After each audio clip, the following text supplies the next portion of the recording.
네, 안녕하십니까. 여러분 반갑습니다. 투자는 지금의 황태규입니다. 네, 반가워요.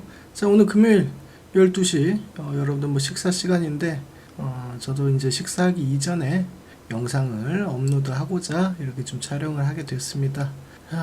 어제도 제가 이제 말씀드린 부분은 이 시장에 대해서 좀 주의할 필요가 있다라고 말씀 좀 드렸었어요. 어제가 아니군요. 그저께 말씀드렸군요. 제가 어제는 영상 촬영을 못했습니다. 이제 PD님이 두 개를 대신 올려주셨어요. 참 감사하신 분이죠. 예, 올려드렸고. 자, 어찌됐든 이런 부분들을 좀 조심해야 돼요. 그리고 뭐 코스닥을 보시면은 이미 단기 추세 깨져버렸습니다. 조정 구간 들어와 있다는 거 눈에 보이시죠? 문제는 뭐냐면 외국인의 수급이 그 코스닥에 집중되고 있어요. 그러니까 코스피 같은 경우는 현재 시간 기준으로 마이너스 1200억을 살짝 넘어가는 모습들이고, 코스닥 같은 경우는 마이너스 2600억을 넘기는 모습입니다. 그러니까 코스닥을 더 많이 팔고 있다. 그래서 시세 탄력성이 더 떨어지는 부분이 있고, 코스피가 그나마 조금 버티고 있는 모습들이 있다. 뭐 이런 겁니다. 자, 그러면 코스피가 버티는 이유는 뭘까에 대해서 고민할 필요가 있겠죠. 그래서 삼성전자를 보도록 하겠습니다. 자, 삼성전자를 보시게 되면 어제 같은 경우가 이 박스권에 대해서 단기 상단 돌파가 나와버렸어요. 어제, 그쵸?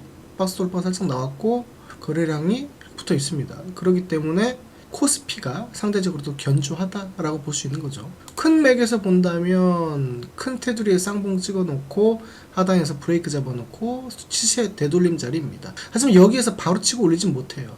매물 소화 과정 여기에 있는 것들을 일부 하고 지나가야 된다는 거예요. 그렇다는 것은 일봉으로 들어왔을 때 여기서 쭉 하고 밀어 올리지는 못해요. 다만 계단식에 대한 상승으로 이런 모습들 있죠. 오르락 내리락 오르락 내리락 하면서 약간에 대한 추세 약 45도 각도로 들어갈 수 있습니다. 75도 안 나옵니다. 우리가 추세각 이런 게 있어요. 대충 그려볼게요. 자, 90도 180도 360도죠. 90도 360도 여기 45도 여기가 한 70도 이렇게 됩니다. 그래서 이 70도에 대한 기준으로 갔을 때 우리가 급등주다라고 표현을 할 수 있는데, 삼성전자는 약 한 45도 이하에서 요 정도 테두리에서 30에서 45도 정도로 움직일 수 있는 가능성이 매우 높습니다. 자, 그렇다는 것은 뭡니까? 앞에 있는 보시게 되면 요런 악성 매물들 엄청나게 많죠. 시체들이 널브러져 있습니다. 얘네들 먹어줘야 된다는 거예요. 그렇기 때문에 시간은 좀 더 걸릴 수 있다. 뭐 이렇게 보는 거고, 최근에 수급에 대해서 여러분들 확인해 보시면 아시겠지만 안 들어왔던 잃어버린 외인 물량이 조금씩 진입이 되고 있고, 자, 연기금 위주로 금융 투자 위주로 단기성에 대한 그런 거대 흐름입니다. 기관 물량이 최근에 한 6거래일 계속적으로 들어오고 있습니다. 왜 단기적이라는 표현을 썼냐면 얘네들도 여기서 물량이 돈이 무한정으로 있는 건 아니란 말이에요. 그래서 띄워놓고 뚫어주고 쉬었다 가고 뚫어주고 쉬었다 가고, 그러니까 돈을 쓰고 회수하고 돈을 쓰고 회수하고 이거를 반복해줘야 된다는 거예요. 이해되시겠죠? 그렇기 때문에 기관 물량이 단기적으로 만들어졌다, 이렇게 제가 표현을 한 겁니다. 자, 여기까지 이해를 되셨으면 좋겠고, 어찌됐든 우리가 조금은 방어적으로 생각을 할 필요가 있다, 뭐 이렇게 좀 봅니다. 자, 텔레방에서 안내해드렸던 한국가스공사 같은 경우가 현재 왜 그런지, 왜 올라가는지에 대해서도 제가 텔레방에 그런 이슈를 남겨드렸고, 간단하게 타이핑을 좀 남겨드렸어요. 추세적으로도 일부 상승이 좀 나올 수 있고 충분한 가격 조정이 이미 나와버렸어요. 보시게 되면 주봉을 보겠습니다. 가격 조정과 기간 조정이 함께 나오면서 추세 되돌림 현상이 요 최근에 2달 내에서, 이번 달 포함해서, 그러니까 6월 달부터 해서 상승에 대한 흐름이 포착이 됐었고, 그 자리에서 저는 이 거래량을 좀 확인하면서 어제 같은 경우 사실 어제 추천한 거죠. 그래서 이제 이렇게 상승이 좀 나오는 모습들인데 이미 시작됐다 라고 보입니다. 그럼 옆에 여기서 지금 딱 걸려 있어요. 보시면, 그쵸? 여기서도 걸려 있고 여기서도 걸려 있습니다. 그래서 거래량들이 일부 악성 거래량들이 있긴 있는데 요놈들을 해결하는 게 어렵진 않을 것이다 라고 봅니다. 어차피 이번 주 다음 주 내로 있어서 이벤트가, 이재명 정부 이벤트가 있기 때문에 관세에 대한 협정을 하기 위해서 알래스카 그쪽에서 사업을 어떻게 한다 얘기가 이제 즉시 나올 수 있고, 그 다음에 LNG 수입을 늘려서 검토한다라는 얘기가 좀 나올 수 있기 때문에 계속적으로 상승에 대한 모습들이 나올 수 있을 거라고 봅니다. 다만 앞에 급격하게 우리 동해안 가스 유지장 관련해서 올라갔던 부분이거든요. 이러한 모습을 만들 것인가? 그렇지는 않아요. 다만 근데 이거와 조금 비준한, 그러니까 높이는 글쎄요, 가장 허들이 뭐냐면 단기 허들은 여기거든요. 요 자리 52,000자리예요. 여기까지는 일단 오늘이 금요일이니까 다음 주에는 달성이 될 것 같아요. 여기를 한번 찍어주고 나서 조정 거친 다음에 다시 갈 수 있지 않을까. 그런 생각을 많이 합니다. 그래서 찍어주고 조정받고 다시 간다. 이렇게 좀 보시면 되겠죠. 그래서 한번 요 정도 보시면 되고, 오늘 이제 두 번째는 저출산 관련주예요. 근데 뭐 저출산 관련주 여러 가지 있는데, 뭐 아가방 컴퍼니라든지 이런 뭐 꿈비라든지 뭐 역배열에서 아니 정배열에서 역배열로 이제 돌아갔다가 매물 수화를 지금 하고 있는 거죠. 일부 매집은 좀 하고 있는데 바로 띄우기는 여러분들이 딱 봐도 힘들다라고 보이죠. 추세적으로 추세 돌파가 나온 것도 아니고, 그 다음에 추세 각을 만들어낸 것도 아닙니다. 그렇기 때문에 시간이 좀 걸릴 수 있어요. 다만 중요한 건 뭐냐면, 시간이 걸린다 할지언정 상승으로 돌려내는 흐름들이 나올 수 있을 것이다라고 봅니다. 거기에 있어서 이제 저는 가장 좋게 보는 게 에르코스였어요. 유통비율도 19.2%고 시가총액 1,700억 수준에다가 앞에서 정부 정책으로 엮여서 급격한 시세 흐름이 나온 걸 볼 수 있어요. 자, 그리고 나서 여기서 과다한 물량이 들어오면서 하락 패턴에 대한 부분을 여기에서 브레이크를 걸어버렸어요. 그 다음에 추세각을 보더라도 쭉 이어봤을 때 추세 저점에서 여기에서 상승 추세를 돌려내는 흐름이 나왔다는 거죠. 그러면 여기에서 바로 출발할 것인가?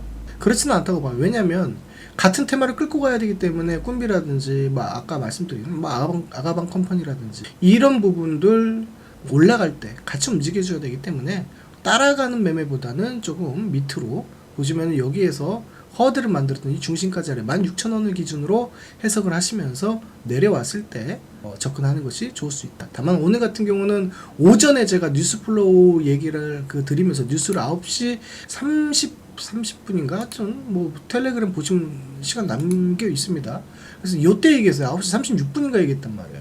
여기서 얘기했구나. 그러니까 여기 마이너스 2%에서 얘기했어요. 텔레그램 다 확인됩니다. 여기에서 얘기했었고, 고점이 지금 여기까지 올라갔으니까 적어도 20% 이상 수익이, 약 20% 정도 수익이 나버린 상태예요. 그러니까 오전에 제 뉴스 보고 들어왔던 사람들, 멘트 남겼을 때 들어왔던 사람들은 이미 수익이 났고, 지금 제가 찍어드린 이 영상 보고 들어오시는 사람들은 지금 들어가면 안 되죠. 안 되죠. 눌림 나왔을 때 다시 한번 접근하셔라 라는 관점에서 설명드리는 거니까 좀 오해가 없으셨으면 좋겠습니다. 자, 그렇게 보고요. 그 다음에 마지막에 세 번째로는 오늘 움직임이 좀 나왔던 부분이, 잠깐만요. 그 위드텍이라든지 아까 그 피코그램이라든지 방사능 오염, 그 북한에서 오염수, 그런 것들은 제가 이제 트레이딩 관점에서만 가능하다고 최근에 계속 이제 텔레에서 말씀 좀 드렸었는데, 역시나 그 꼬리가 좀 나오니까 이런 것들은 이제 오버홀딩, 오버나이트 하는 건 좀 부담스럽죠. 그래서 뭐 종가 베팅 이런 거는 좀 가급적이면 좀 피해 주셨으면 좋겠습니다. 이게 단기적으로 한번 넘어질 거예요. 뚝 하고 한번 빠졌다가 나중에 봐도 되니까 뭐 트레이딩으로만 생각을 해주시는 게 좋겠다. 높아심 차원에서 말씀드리는 거니까 그렇게 이해를 해주셨으면 좋겠고, 그리고 그 마지막으로 스테이블 코인 관련해서 제가 재료를 또 올려드리고 있었는데, 최근에 가장 많이 올라갔던 건 사실 카카오페이죠. 이게 대장이었죠. 사실 상표권을 출원하면서 올라갔었고, 지금은 좀 쉬어가는 모습들인데, 물론 이 앞에 있는 이 단기 고점을 못 넘냐? 그건 아닙니다. 넘어는 가는데 소화되는 모습들이 좀 있어야 되고, 일부 진정되는 모습들이 좀 있어야 된다를 미리 말씀드리고 싶은 거예요. 그래서 뭐 여러 가지가 많습니다. 소개해드린 뭐 MBT나 미래에셋 증권 뭐 이런 것들도 있고, 그다음에 다날 꾸준히 업로드 해드렸는데, 이 다날이라는 종목이 현재 뭐 싱가포르 뭐 국부펀드에서 IR을 뭐 검토 중이다 뭐 이런 얘기도 좀 있으면서 상승 중입니다. 이거랑 같이 봐야 될 게 이제 조금 전에 올려드린 폴라리스 오피스죠. 이거 같은 경우는 6,600원 이하에서 모아가자 뭐 이렇게 좀 안내를 드렸었고, 아까 6,580원인가? 좀 지울게요.